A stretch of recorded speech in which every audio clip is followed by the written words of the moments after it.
The Memoirs of Sherlock Holmes by Sir Arthur Conan Doyle. Adventure 1. Silver Blaze. "I am afraid, Watson, that I shall have to go," said Holmes, as we sat down together to our breakfast one morning. "Go? Where to?" "To Dartmoor, to King's Pyland." I was not surprised. Indeed, my only wonder was that he had not already been mixed up in this extraordinary case, which was the one topic of conversation through the length and breadth of England. For a whole day my companion had rambled about the room with his chin upon his chest and his brows knitted, charging and recharging his pipe with his strongest black tobacco, and absolutely deaf to any of my questions or remarks. Fresh editions of every paper had been sent up by our newsagent, only to be glanced over and tossed down into a corner. Yet, silent as he was, I knew perfectly well what it was over which he was brooding.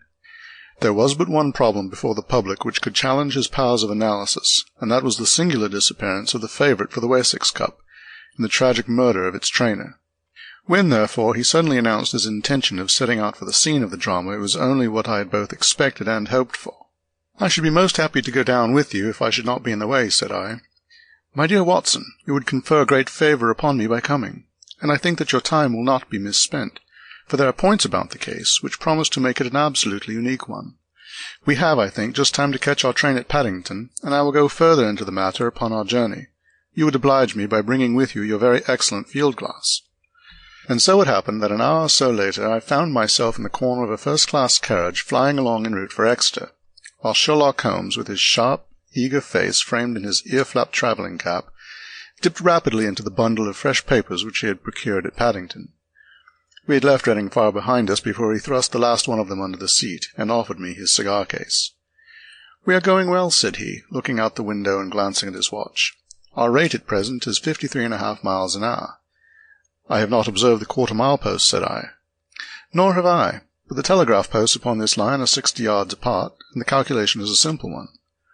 I presume that you have looked into this matter of the murder of John Straker and the disappearance of Silver Blaze?" "I have seen what the Telegraph and Chronicle have to say." "It is one of those cases where the art of the reasoner should be used rather for the sifting of details than for the acquiring of fresh evidence. The tragedy has been so uncommon, so complete, and of such personal importance to so many people, that we are suffering from a plethora of surmise, conjecture, and hypothesis. The difficulty is to detach the framework of fact, of absolute undeniable fact, from the embellishments of theorists and reporters.